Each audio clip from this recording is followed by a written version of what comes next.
बिस्मिल्लाहिर्रहमानिर्रहीम अस्सलाम वालेकुम। मैं शकील मलिक आपकी खिदमत में हाज़िर हूँ। साबिक DG ISI जनरल फैज़ हमीद एक बार फिर ख़बरों में हैं, क्योंकि उनके हवाले से मुख्तलिफ़ केसेस जो हैं वो अपने अंजाम की तरफ बढ़ रहे हैं। एक तो फैज़ाबाद धरना इंक्वायरी कमीशन की रिपोर्ट, जिसमें फैज़ हमीद साहब को मुकम्मल क्लीन चिट दी गई, और ये ख़बर सामने आने के बाद ये तासुर भी पैदा हुआ कि जी फैज़ हमीद एक मुक़द्दस गाय है जिनको टच नहीं किया जा सकता। लेकिन अगले ही 24 घंटों में एक ऐसी खबर सामने आई है कि जिसने पूरा सिनेरियो ही चेंज कर दिया है, और इस्लामाबाद में अब ये अफवाहें हैं या ये ख़बरें हैं या ये शुनीद है कि जनाब अली फैज़ हमीद के ख़िलाफ़ कोर्ट मार्शल होने जा रहा है, क्योंकि इस वक्त आर्मी चीफ़ और चीफ़ जस्टिस सेम पेज पे है। अब माजरा ये है कि फैज़ हमीद साहब के ख़िलाफ़ एक करप्ट प्रैक्टिस के हवाले से शिकायत है। ये वो आपने केस वो आपके इल्म में होगा, टॉप सिटी वाला केस, जिसमें फैज़ हमीद साहब पे बड़ा इल्ज़ाम था। अब इस मामले पे फ़ौज की तरफ से ये फ़ैसला किया गया है कि इस मामले की इंक्वायरी की जाएगी, और एक मेजर जनरल साहब को इंक्वायरी कमीशन मुकर्रर किया गया है। अब ज़ाहिर है कमीशन क्या करेगा, वो पूरे मामले की छानबीन करेगा और उसके बाद रिपोर्ट आएगी। अब रिपोर्ट आने के बाद मामला आगे बढ़ेगा तो फिर बात चली जाएगी कोर्ट मार्शल की तरफ। तो जनाब अली लग रहा है कि ये जो इस वक्त अफवाहें हैं इनके पीछे कुछ ना कुछ ज़रूर है, लेकिन क्या वाकई ही आर्मी चीफ़ और चीफ़ जस्टिस सेम पेज पे हैं, और वो पेज कौन सा है, ये ज़रा तफसीलात जो है इनको समझने की कोशिश करते हैं। काजी फ़ाइज़ ईसा साहब के ख़िलाफ़ जब रेफरेंस फ़ाइल हुआ इमरान ख़ान के दौरे हुकूमत में, तो उस वक़्त ये कहा गया कि ये रेफरेंस फ़ाइल होने की वजह फैज़ाबाद धरना केस है जो काजी फ़ाइज़ ईसा साहब ने दिया था, और आई थिंक 2019 में उन्होंने ये फ़ैसला दिया था। फिर उनके बाद इमरान ख़ान की दौरे हुकूमत में रेफरेंस फ़ाइल कर दिया गया। वो रेफरेंस तो ज़ाहिर है सदर ममलिकत ने देना होता है, लेकिन वो रेफरेंस आया था वज़ीर आज़म ऑफिस की तरफ से। लेकिन बाद में जब तमाम चीज़ें जो हैं वो अपना बेनकाब हुई, तो जनाब अली बात खुली कि ये रेफरेंस तो जनाब फैज़ हमीद साहब की तरफ से भेजा गया था। और रेफरेंस क्यों भेजा गया था? क्योंकि एक गुस्सा था, एक रंज था कि जी मेरे ख़िलाफ़ फ़ैसला क्यों दिया गया। सर फैज़ाबाद धरना केस का फ़ैसला जो है वो बड़ा खौफनाक फ़ैसला है। ज़रा उसको पढ़िएगा कि उस फ़ैसले में तमाम जो किरदार हैं उस धरने के उनको मुकम्मल तौर पे बेनकाब किया गया है। लेकिन अदालत ने मुल्क में कोई बड़ा बहरान पैदा होने का जो ख़तरा था उससे टलते हुए ये फ़ैसला किया था, उसमें भी कि जी ये मामला भेज दिया था अदारे को कि आप इस मामले की इंक्वायरी करें और अदारा ख़ुद इस पर कार्रवाई करे। लेकिन खैर फैज़ हमीद साहब के हवाले से जो इंक्वायरी कमीशन था उसने तो क्लीन चिट दे दी। इसी तरह दीगर जो एहलकारों पे इल्ज़ामात थे उनके हवाले से भी जो वज़ारत दफ़ा की तरफ से इंक्वायरी की गई उसमें भी उनको तकरीबन सबको जो है वो क्लीन चिट दे दी गई। किसी के ख़िलाफ़ किसी किस्म के इल्ज़ामात जो हैं वो साबित नहीं हुए। अच्छा, ये इल्ज़ामात साबित क्यों नहीं हुए, इसको समझने के लिए भी हमें जो है वो ये देखना पड़ेगा कि अगर इल्ज़ामात साबित होते तो फिर किस कानून के तहत कार्रवाई होती। क्योंकि फैज़ाबाद धरना जो था इस मामले में इल्ज़ाम ये था कि इन अशख़ास ने आइन से इनहराफ किया, यानी कि अपने आइनी हलफ से इनहराफ किया है, और उनकी जो ड्यूटीज़ है उन्होंने वो ड्यूटीज़ को ज़रा पूरा नहीं किया या उन्होंने आइन को तोड़ा है, ये उन पे इल्ज़ाम था। अब किसी फ़ौजी अफसर पे आइन से इनहराफ करने का इल्ज़ाम अगर साबित हो जाए तो फिर कार्रवाई कैसे होगी? सर फिर कार्रवाई तो मेरा ख़्याल है कि वो अपना आर्टिकल 6 की तरफ नहीं चली जाएगी, तो ये तो किसी को काबिल बर्दाश्त नहीं है। माजी में जनाब परवेज़ मुशर्रफ साहब के ख़िलाफ़ आर्टिकल 6 की कार्रवाई जो है वो इनिशिएट की गई थी, लेकिन उस पर फ़ैसला होने के बावजूद अमल दरामद नहीं हो सका था।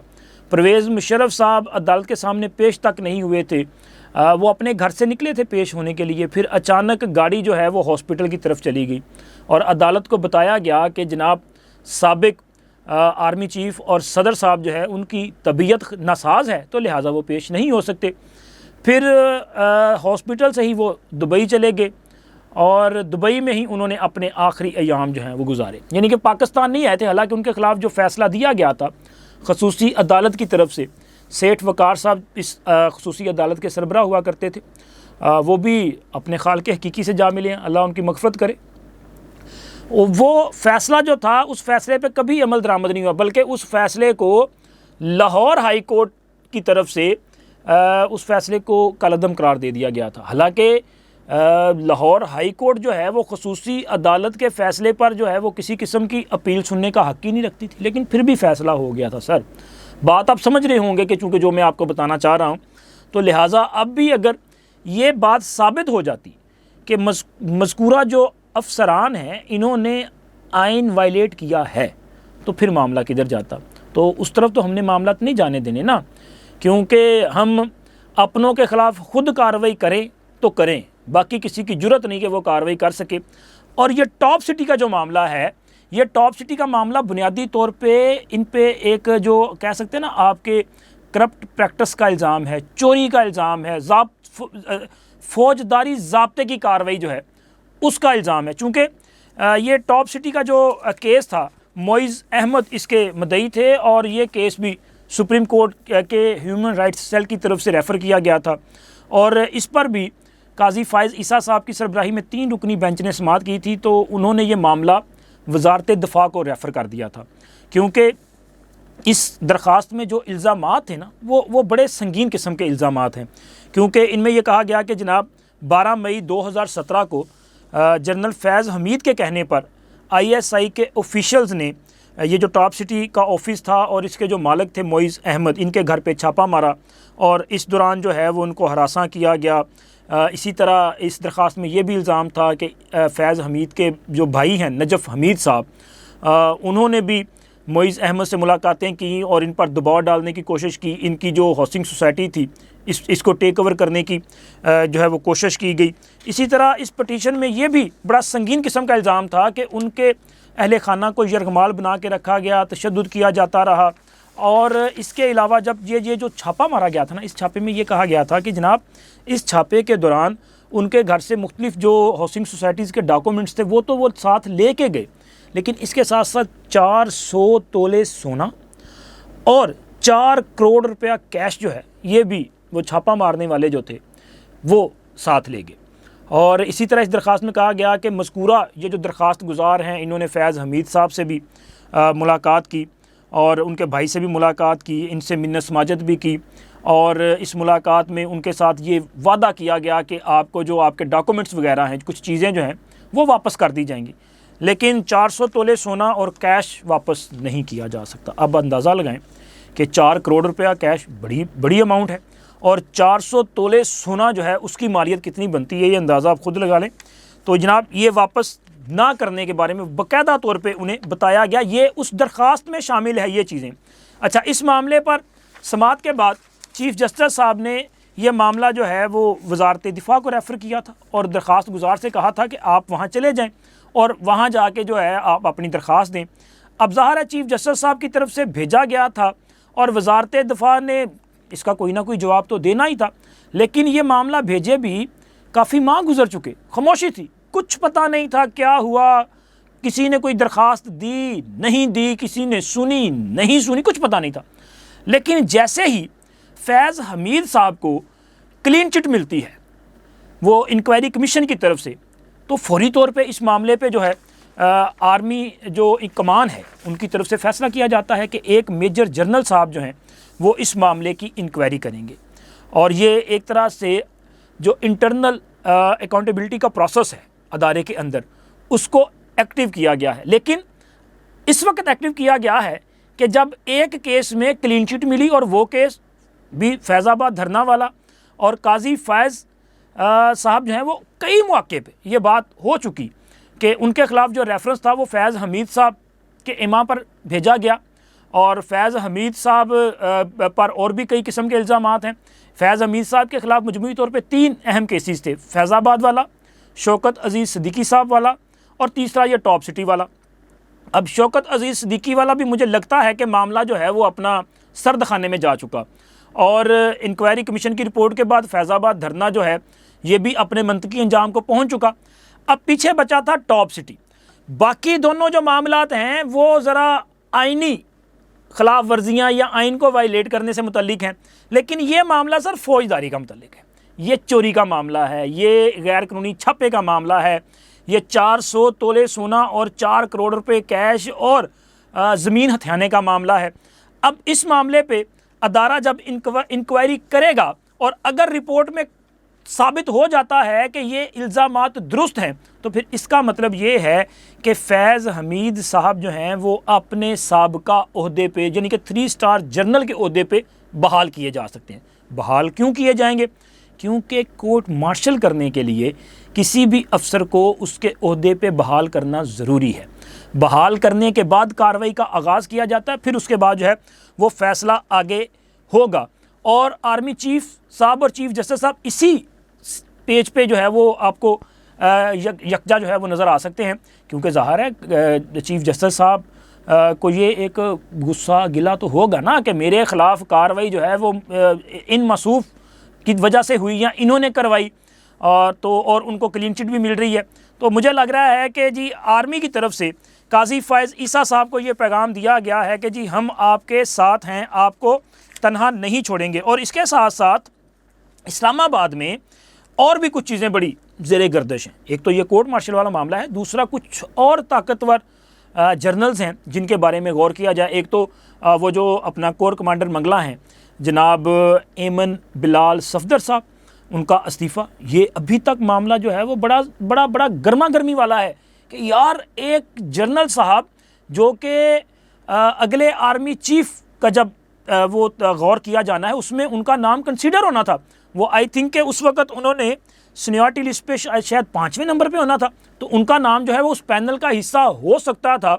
वो जनरल साहब जो हैं वो अचानक मुस्ताफ़ी हो गए, और फिर उनके पास जो कोर थी, बड़ी अहम कोर है, इसको मंगला को स्ट्राइक कोर कहते हैं। ज़ाहिर है अगर खुदा ना खास्ता भारत की तरफ से पाकिस्तान पे हमला किया जाता है तो सबसे पहला जो जवाब है वो मंगला कोर की तरफ से जो है वो आना है। तो ये बड़ी अहम कोर है, लेकिन ये भी एक तल्ख हकीकत है कि हमेशा मंगला के जो कोर कमांडर्स होते हैं उनका जो है वो अपना इस किस्म के इख्तलाफात पहले भी आते रहे। चूँकि बाज़ ऐसे जर्नल्स हैं जिन्होंने कि वो कोर कमांडर मंगला थे, तो इसी तरह जिस तरह ये कबल अज़ वक्त रिटायर हो गए, उन्होंने भी रिटायरमेंट ली। मुख्तलिफ नाम है, एक वो जनरल दुरानी साहब थे, उनका नाम है, एक जनाब मेरा ख्याल है कि उमर फ़ारूक साहब, आई थिंक अगर मैं गलत ना हुआ तो, मतलब मुख्तलिफ नाम है। लेकिन ये भी मज़े की बात है कि परवेज़ मुशर्रफ साहब भी कभी कोर कमांडर मंगला हुआ करते थे। आर्मी चीफ बनने से कबल वो कोर कमांडर मंगला थे, और फिर परवेज़ मुशर्रफ साहब ने जो किया वो मैं पहले ही आपके साथ शेयर कर चुका हूँ और आपको भी पता है। तो सर ये इस वक्त कोर कमांडर मंगला साहब के हवाले से जो चीज़ें सामने आ रही, उसमें एक तो ये है कि उनकी कोई रंगीन महफ़लों का बड़ा जिक्र किया जा रहा है, और इसके साथ साथ मसूफ़ की और भी सरगर्मियाँ हैं। स्पेशली मौजूदा आर्मी चीफ़ के हवाले से उनके जो ख़यालात हैं वो कुछ बेहतर नहीं थे, और इस हवाले से कुछ ऑडियोज़ जो हैं वो भी आर्मी चीफ़ तक पहुँची। फिर उन ऑडियोज़ और उनकी सरगर्मियों को देखते हुए बात की गई, और बाद अज़ां जो है वो अपना कोर कमांडर साहब अपने ओहदे से मुस्ताफ़ी हो गए। लेकिन बात यहाँ पे नहीं रुकनी जनाब, मामला कुछ आगे जा रहे हैं। कुछ और भी 3 स्टार जर्नल्स हैं जिनके बारे में सोच विचार की जा रही है। नाम मैं आपके साथ शेयर नहीं कर सकता, लेकिन एक जर्नल साहब जो माजी में बहुत ज़्यादा अहमियत के हामिल थे, मैं फैज़ हमीद साहब की बात नहीं कर रहा, और वो जर्नल साहब भी जो हैं वो भी एक मखसूस सोच रखने वाले जर्नल साहब समझे जाते हैं। और इससे पहले वो एक बहुत बड़ी जो कोर है उसको कमान कर रहे थे, और बड़ी अहमियत की हामिल है, बहुत ज़्यादा सेंसिटिव कोर है मौजूदा हालात में, उसको कमान कर रहे थे। आजकल ज़रा वो भी खुडे लाइन है।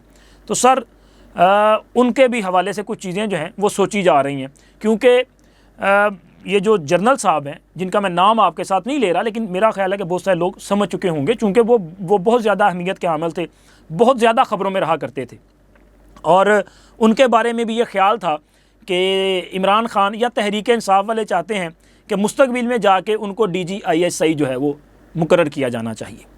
अब आप शायद समझ चुके हों जनाब। उनके साथ भी एमन बिलाल सफदर साहब की गुज़िश्ता माह अहम मुलाकात हुई, और इस मुलाकात में भी ज़ाहिर है वो क्या करेंगे कि भी जब बातें कौन सी होंगी, जब मिल बैठेंगे मोहब्बत करने वाले या दीवाने दो, तो जब दो इस किस्म के जो अफराद हैं वो बैठे हों कि जिनकी ख्वाहिशात, जिनकी मोहब्बतें जो है वो ज़रा एक जैसी हों तो फिर वैसी बातें की जाएंगी। तो सर वो जो मुलाकात है ना, उसके हवाले से भी रिपोर्ट्स अच्छी नहीं हैं। लेकिन मज़कूरा जर्नल साहब जो हैं, जो अभी तक अपने ओहदे पे मौजूद हैं, अच्छा उन पर, उनके ख़िलाफ़ किसी किस्म की कार्रवाई जो है वो आगे नहीं बढ़ाई जाएगी, क्योंकि इनका वैसे ही अब जो है वो रिटायरमेंट का टाइम आने वाला है। अगले मेरा ख्याल है 1-2 माह के बाद जो है वो रिटायर्ड होने जा रहे हैं। और तो लिहाजा लेकिन कुछ और लोग भी हैं जिनके ख़िलाफ़ जो है वो सोच विचार की जा रही है। वैसे अगले 4 से 5 माह के बाद एक रिशफल जो है वो आपको नज़र आएगा फ़ौज में, क्योंकि बहुत सारे जर्नल जो हैं वो रिटायर्ड भी होने जा रहे हैं। कुछ को जो है वो जो की पोस्ट है वहाँ से चेंज कर दिया जाएगा।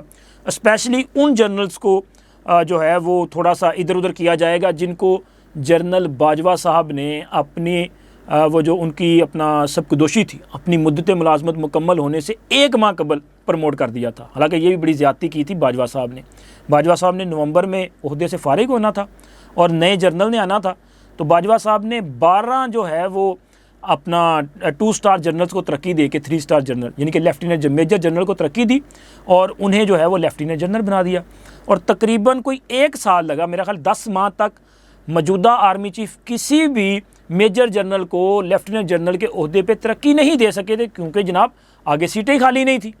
जनरल वो बाजवा साहब तो अपनी गेम डाल चुके थे और बाजवा साहब ने ये सारा कुछ जो है वो इसलिए किया था कि उन्हें पता था कि जी मुझे मज़ीद एक्सटेंशन मिल जाएगी, क्योंकि एक तरफ पीडीएम की हुकूमत थी, वो समझते थे कि पीडीएम की हुकूमत जो है वो तो हर सूरत उनको खुद एक्सटेंशन देगी, और दूसरी तरफ इमरान खान थे जो कि इमरान खान जलसे जुलूसों में तो जनरल बाजवा पर तनकीद करते थे, इनको मीर जाफ़र और मीर सादक कहते थे, लेकिन बंद कमरों में होने वाली मुलाकातों में उन्हें कहते थे कि जी मैं चाहता हूं कि आपको एक्सटेंशन दे दी जाए, बल्कि आप तो ताहयात आर्मी चीफ मुकर्रर कर दिया जाए। तो जनरल बाजवा साहब ने एक तरह से ना एक गेम खेली थी कि वो आएंगे और उन्हीं की टीम जो है वो कंटिन्यू करेगी, और अगर वो नहीं आते तो आने वाला जो आर्मी चीफ है वो उसको ज़रा टफ टाइम मिलेगा।